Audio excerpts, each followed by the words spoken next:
ഒരു വനിതാ മന്ത്രിക്ക് നേരെ നടന്ന പൈശാചികമായ ആക്രമണത്തിനെതിരെ കേരളം മാത്രമല്ല വാർത്തകൾ അറിഞ്ഞ രാജ്യത്തെ ജനങ്ങളാകെ ഞെട്ടിയിരിക്കുകയാണ്.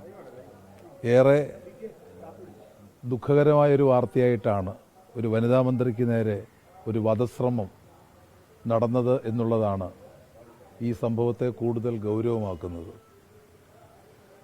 അത്തരമൊരു ആക്രമണത്തെ വെള്ളപൂശാനുള്ള ശ്രമങ്ങൾ ചില കോണുകളിൽ നിന്നും ആരംഭിച്ചിട്ടുമുണ്ട്. ആദ്യം ഓടി വന്ന ചെറുപ്പക്കാരനെ പോലീസ് പിടിച്ചു. അത് ചിത്രീകരിക്കാനാണ് ശ്രമം നടക്കുന്നത്. എന്നാൽ നമ്മുടെ കാണാൻ കഴിയുന്ന ദൃശ്യം, പിന്നീട് വന്ന 3 ചെറുപ്പക്കാർ അവർ പോലീസിൻ്റെ സൈഡിൽ കൂടി വന്ന് വീണ ജോർജ് എന്ന വനിതാ മന്ത്രിയെ ആക്രമിക്കുന്നതാണ് നമ്മൾ കാണാൻ കഴിയുന്നത്. ഇത് ജനാധിപത്യ ബോധമുള്ള എല്ലാ ജനങ്ങളും, ഇപ്പോൾ കേരളത്തിൻ്റെ പൊതുസമൂഹം ഈ സംഭവത്തിനെതിരെ പ്രതികരിക്കുന്നത് നമ്മൾ കണ്ടതാണ്. എല്ലാവരും ഇതിൽ പ്രതിഷേധിക്കുകയാണ്. കാരണം ഒരു കാരണവശാലും അംഗീകരിക്കാൻ കഴിയാത്ത സംഭവമാണ്. ജനാധിപത്യപരമായി പ്രതിഷേധിക്കാനുള്ള എല്ലാ അവകാശങ്ങളും എല്ലാ രാഷ്ട്രീയ പാർട്ടികൾക്കുമുണ്ട്. എല്ലാവരും അത് പ്രതിഷേധിക്കുകയും ചെയ്യുന്നതാണ്.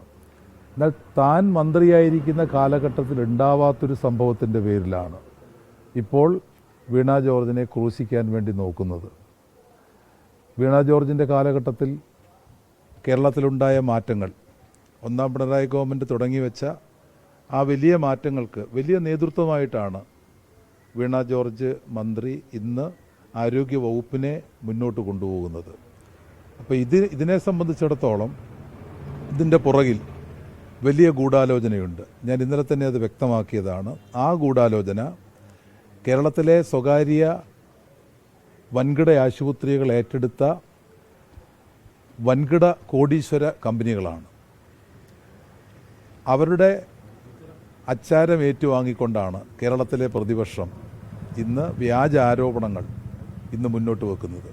കാരണം അവയവമാറ്റ ശസ്ത്രക്രിയയ്ക്കുള്ള പ്രത്യേക ആശുപത്രി തന്നെ അതിൻ്റെ നിർമ്മാണം കേരളത്തിൽ ആരംഭിച്ചിരിക്കുന്നു. കേരളത്തിൽ ഏറ്റവും കൂടുതൽ പണം മറിയുന്നത് അവയവമാറ്റ ശസ്ത്രക്രിയയുമായി ബന്ധപ്പെട്ടാണ്. 20 ലക്ഷം, 30 ലക്ഷം, 50 ലക്ഷം ഒക്കെ അവയവമാറ്റ ശസ്ത്രക്രിയയ്ക്ക് ഇന്ന് ചിലവാകുന്നുണ്ട്. അപ്പോൾ അത്തരമൊരു ഇടത്തിൽ കൂടി ഇപ്പോൾ ജില്ലാ കേന്ദ്രത്തിൽ കാത്ത് ലാബ് വന്നു. അപ്പോൾ ജില്ലാ കേന്ദ്രത്തിൽ തന്നെ ആൻജിയോപ്ലാസ്റ്റിയും സർജറി എല്ലാം നടക്കുന്നു എന്ന് പറയുമ്പോൾ തന്നെ വലിയ മാറ്റം കേരളത്തിൽ വന്നിരിക്കുകയാണ്. അതിനെല്ലാം വീണ ജോർജിൻ്റെ ഉജ്ജ്വലമായ നേതൃത്വമാണ്. എല്ലാ താലൂക്ക് ആശുപത്രികളിലും ഡയാലിസിസ് യൂണിറ്റുകൾ വന്നു. അത് മറ്റൊരു വലിയ മാറ്റമാണ്. ഇതെല്ലാം ബാധിക്കുന്നത് ഈ അവയവമാറ്റ ശസ്ത്രക്രിയ ഉൾപ്പെടെ നടത്തുന്ന വൻകിട ആശുപത്രികളെയാണ്. അവർ സംഘടിതമായി ഇന്ന് രംഗത്ത് വന്നിരിക്കുന്നു. എല്ലാവരും ഉണ്ടെന്ന് ഞങ്ങൾ പറയുന്നില്ല. എന്നാൽ ഈ പറയുന്ന വലിയ പണം മുടക്കി വന്നിട്ടുള്ള അമേരിക്കൻ കമ്പനികളടക്കം അവർ ഇന്ന് കേരളത്തിലെ പ്രതിപക്ഷത്തെ വിലക്കെടുത്തിരിക്കുന്നു. അതൊരു ചെറിയ കാര്യമല്ല. അവർക്ക് വേണ്ടി തുള്ളുന്ന പാവയായി കേരളത്തിലെ പ്രതിപക്ഷം മാറിയിരിക്കുന്നു. കേരളത്തിൻ്റെ ആരോഗ്യ മേഖലയെ മുന്നോട്ട് കൊണ്ടുപോകാൻ ഞങ്ങൾ അനുവദിക്കില്ല. അതുകൊണ്ടാണ് വീണ ജോർജിനെ ഒറ്റപ്പെടുത്തി ആക്രമിക്കാൻ ശ്രമിക്കുന്നത്. പത്തനംതിട്ടയിൽ തന്നെ വീണ ജോർജിൻ്റെ പരിപാടിക്കെതിരെയുള്ള പ്രതിഷേധം എങ്ങനെയാണ് വന്നത്? വീണ ജോർജ് പങ്കെടുത്ത ആലോചനാ യോഗത്തിൽ കയറി വന്ന് അവിടെ ആ യോഗം അലങ്കോലപ്പെടുത്തുകയാണ്. ഇങ്ങനെ ആരാണ് ചെയ്യുന്നത്? ഇങ്ങനെ ചെയ്യുകയാണെങ്കിൽ കേരളത്തിൽ ഏത് ജനപ്രതിനിധിക്ക് പ്രവർത്തിക്കാൻ വേണ്ടി കഴിയും? ഇപ്പോൾ ഇടതുപക്ഷത്തിന് മാത്രമല്ല ജനപ്രതിനിധികളുള്ളത്, കോൺഗ്രസിനും ധാരാളം ജനപ്രതിനിധികളുണ്ട്, ധാരാളം MP മാരുൾപ്പെടെയുണ്ട്. ഏതെങ്കിലും ഒരു ജനപ്രതിനിധിയുടെ പരിപാടിയുമായി മുന്നോട്ട് പോകാൻ കഴിയുമോ? പക്ഷേ അത്തരത്തിലേക്കൊരു ആക്രമണപാത ഇടതുപക്ഷം സ്വീകരിക്കുന്നില്ല. സമാധാനത്തിൻ്റെ പാതയാണ് ഇടതുപക്ഷം കൈക്കൊള്ളുന്നത്. അതുകൊണ്ടാണ് കേരളത്തിലുടനീളം അങ്ങിങ്ങ് ചില പ്രതിഷേധങ്ങൾ കാഠിന്യമായിട്ട് വന്നിട്ടുണ്ട്.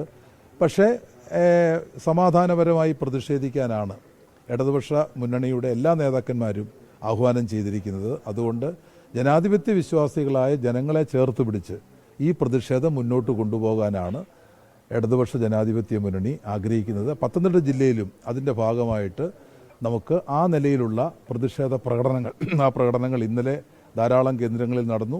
ഇന്നും ധാരാളം കേന്ദ്രങ്ങളിൽ ആ പ്രകടനം നടക്കും. പൊതുജനങ്ങളെ ആകെ സംഘടിപ്പിച്ചുകൊണ്ടാണ്, ജനങ്ങളെ ആകെ വിശ്വാസത്തിലെടുത്തുകൊണ്ടാണ് ഈ പ്രതിഷേധം മുന്നോട്ട് കൊണ്ടുപോകാൻ ഞങ്ങൾ ഉദ്ദേശിക്കുന്നത്. സമൂഹ മാധ്യമങ്ങളിലൊക്കെ വലിയ പരിഹാസമാണല്ലോ നാടകമാണെന്ന് പറഞ്ഞ് വലിയ ട്രോളുകളൊക്കെ ഈ CCTV വരുമ്പോൾ നമ്മൾ ആരോപണം പൊളിഞ്ഞാൽ അല്ല, അത് വളരെ വ്യക്തമാണ്. ഇന്നലെ തന്നെ വലിയ തിരിച്ചടി ജനങ്ങളിൽ നിന്ന് വന്നു എന്ന് കണ്ടപ്പോൾ തന്നെ VD സതീശന്, KC വേണുഗോപാൽ, KSU പ്രസിഡന്റ് എല്ലാവരും ഇതൊരു നാടകം എന്ന നിലയിലേക്ക് ഒരുമിച്ചിറങ്ങുകയാണ്.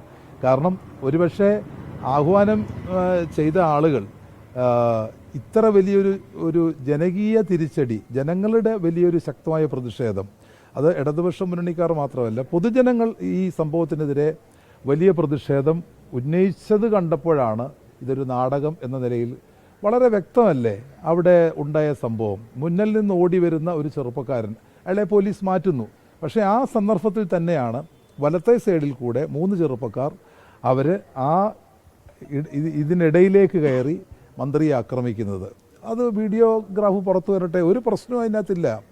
കാരണം ഒരു ആക്രമണത്തെ നമുക്കൊരിക്കലും ന്യായീകരിക്കാൻ ഒരു കാരണവശാലും കഴിയത്തില്ല.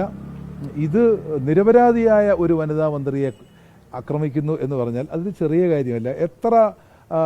എത്ര പ്രചരണം നാടകമാണെന്നോ വ്യാജമാണെന്നോ ഒക്കെ പറഞ്ഞാലും ശരി, അങ്ങനെയാണെന്നുണ്ടെങ്കിൽ വീണ ജോർജ് തന്നെ ഏർപ്പെടുത്തിയ ആളുകളാണെന്ന് നാളെ ഇവർ പറഞ്ഞാലും നമുക്ക് അത്ഭുതപ്പെടാനില്ല. വീണ ജോർജ് 4 പേരെ ഏർപ്പാട് ചെയ്തു തനിക്ക് പബ്ലിസിറ്റി കിട്ടാൻ. അങ്ങനെ വേണമെങ്കിൽ നാളെ പറയുന്ന ആളുകളാണ്. അതുകൊണ്ട് എന്തു ന്യായീകരണം, എത്ര വ്യാജ പ്രചരണം നടത്തിയാലും ഈ ക്രൂരമായ സംഭവം അതിൻ്റെ റിഹേഴ്സലായിരുന്നല്ലോ പത്തനംതിട്ടയിൽ നടന്നത്.